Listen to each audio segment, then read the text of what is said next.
Kita kembali dulu sedikit ke layar tadi, PowerPoint tadi, supaya nanti kita melihat stressingnya di mana. Ya, lanjut. Karena kita tadi janji mau lihat foto-foto mereka. Lanjut.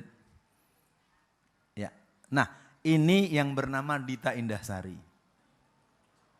Dia pemimpin buruh, kemudian diangkat jadi staf menteri, 2 periode dengan menteri yang berbeda. Oke, lanjut. Kita akan lihat foto-foto dulu. Ini yang bernama Ratna Sarumpait. Dia pemimpin panggung Satu Merah. Lanjut. Lanjut. Ini 6 orang yang sangat dikenal sebagai penggerak gerakan PKI sejak tahun 80-an. Ya, yang pojok kiri atas namanya Ripka Ciptaning. Dia mengarang buku Aku Bangga Anak PKI pada bulan Juni tahun 2002. Dia mengarang buku yang kedua Anak PKI Masuk Parlemen bulan September tahun 2005.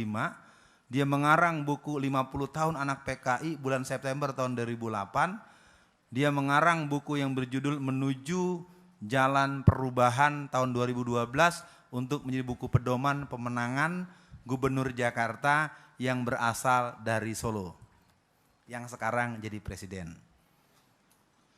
Seragam kotak-kotak itu adalah seragam pemuda Partai Komunis Cina. Mau bukti? Silakan diperiksa koran Media Indonesia terbitan hari Senin tanggal 17 bulan September halaman 12 pojok kiri atas. Silakan dibuka di browsing nanti. Jadi seragam kotak-kotak itu adalah seragam pemuda Partai Komunis Cina. Dan itu menjadi lambang kemenangan dalam proses pemilihan Gubernur Jakarta 2012. Ya, jangan tersinggung-tersinggung, ini fakta saja. Saya bicara physically, saya bicara data di koran ada. Belum lagi dia mengatakan dalam koran Sinar Harapan, ya sore, dia katakan dalam tanggal 18 Maret tahun 2004, yang bisa menyelesaikan bangsa ini adalah konsep Nasakom. Nasakom adalah kita, Nasakom adalah kita, Nasakom adalah kita. Prof masih ingat kali ya? Siapa yang kampanyenya kemarin pakai kita-kita? Silahkan periksa sendiri. Saya nggak nyebut nama, cuman ngingetin aja. Nasakom adalah kita. Kemarin kampanye ada yang pakai kita-kita. Ya. Atau ayo kerja, itu tagline negara komunis. Ya, komando, ayo kerja, kerja. Itu adalah tagline negara-negara komunis. Silakan periksa. Jadi kalau mulai dibilang semuanya udah di depan mata, ada dekat dengan kita.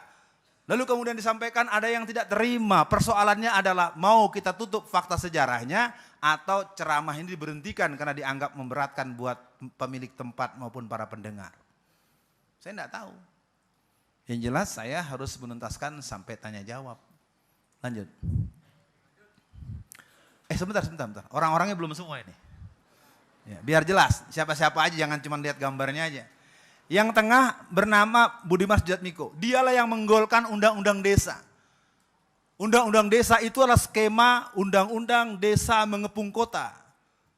Dia ingin memberikan bakta kepada seluruh masyarakat. Kalau bahasa Jakarta, gua loh yang berjasa. Dia adalah seorang pendiri PRD yang awalnya tahun 1994 bernama Pergerakan Rakyat Demokratik, pertanggal 31 Mei 1996 berubah menjadi Partai Rakyat Demokratik dan tanggal 27 Juli menjadi Komando Kerusuhan Penghancuran Kantor PDI Budi Harjono. Ya, kalau yang tahu sejarah, ini manusia adalah penghancur PDI. Saya tidak mau bicara pro kontranya karena kemudian kan muncul PDI Perjuangan, itu nanti bicara sejarah lain lagi. Apa yang dia pimpin? Bagaimana Budiman Sujatmiko itu? Dia adalah seorang pemimpin Partai Demokratik yang mana PRD merupakan PKI dengan casing baru yang sudah melakukan kongres yang ke-8 pada tanggal 24 sampai 26 Maret tahun 2015 di Hotel Akasia, Jakarta Pusat, sederetan dengan kantor Dewan Dakwah Islamiyah Indonesia dan kantor Muhammadiyah Jakarta.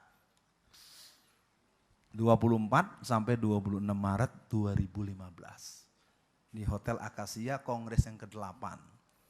Jadi kita lihat sekarang PKI di satu sisi, PRD di sisi lain, dan para generasi-generasi tradisional romantisme. Jadi PKI ini sekarang tumbuh di semua tempat.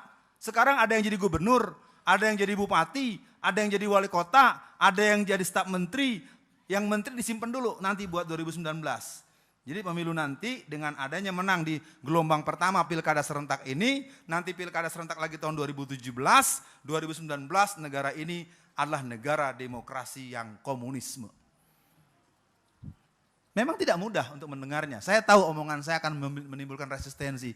Kalau tidak dicegah, maka langkah pertama kembalikan dulu Undang-Undang Dasar 45. Itu merupakan sebuah pelacuran konstitusional yang sangat luar biasa.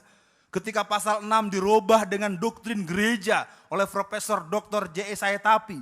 Dia mengatakan haleluya Yesus Kristus, haleluya bahwa kami telah berhasil menggunting dan mengamandir pasal 6 Undang-Undang Dasar 45. Disitulah sebenarnya kemenangan jaringan Kristen dan jaringan asing.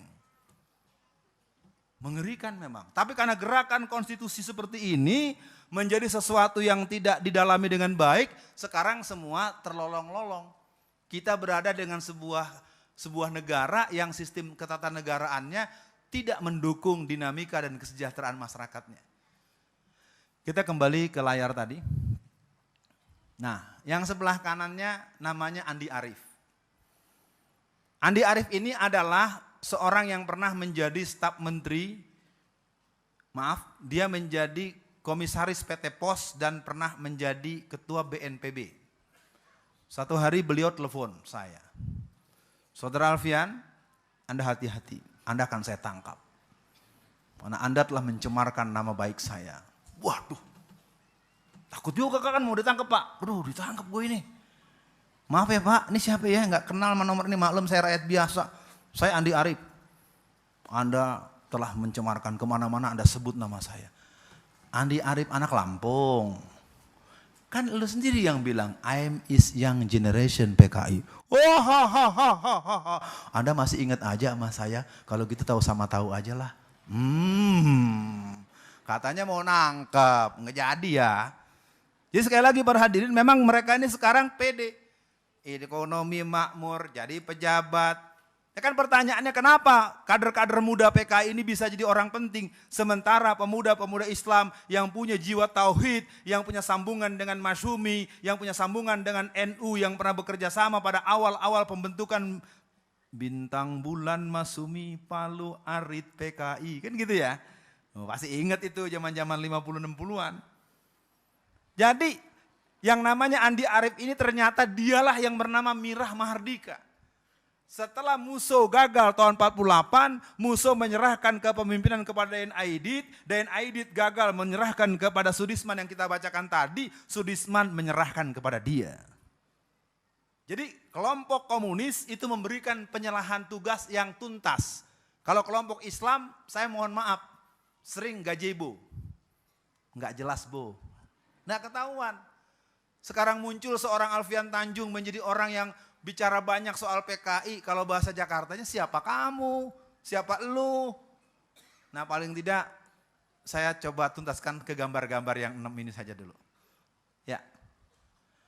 Yang pojok kiri bawah dikenal dengan Oneng. Calon Gubernur Jawa Barat bersama Teten Mas Duki. Jadi Gerwani dan pemuda rakyat sekarang bersiap. Mereka akan paksa tarik Ridwan Kamil menjadi Gubernur Jakarta untuk bertanding dengan Basuki Cahayapurnama supaya benteng Jawa Barat jebol. Maka saya bilang pada teman-teman di Jawa Barat, teman-teman yang coba ngobrol-ngobrol soal politik, jangan tarik Ridwan Kamil ke Jakarta, nanti bentengnya lemah di Jawa Barat.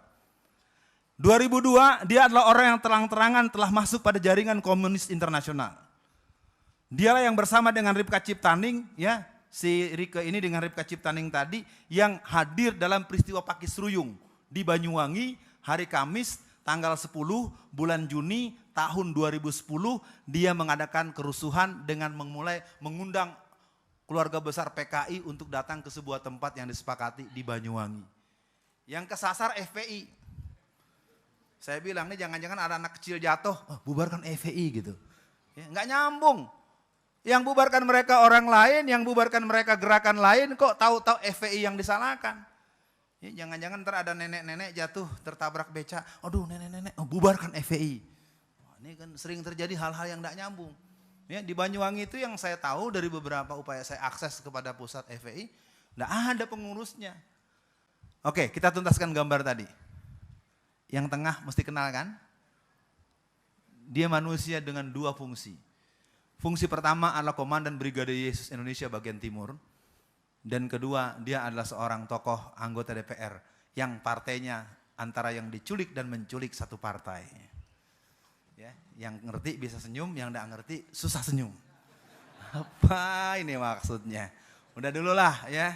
Nah, yang pojok kanan bawah namanya Pius Lusilanang, yang tengah namanya Desmond Mahesa. Pius Lusilanang ini seorang putra dari Palembang. Agamanya Kristen Katolik. Dia memimpin pasukan khusus yang bernama Brigade 1 yang digembleng di Tasikmalaya. Selama sekian bulan dia mendidik pemuda-pemuda dari Pasundan untuk menjadi pasukan Brigas. Pasukan Brigade 1 yang punya militansi diwujudkan dengan cara menempeleng pas Wampres, pasukan pengawal presiden pada Kongres PDI tahun 1999 di Semarang.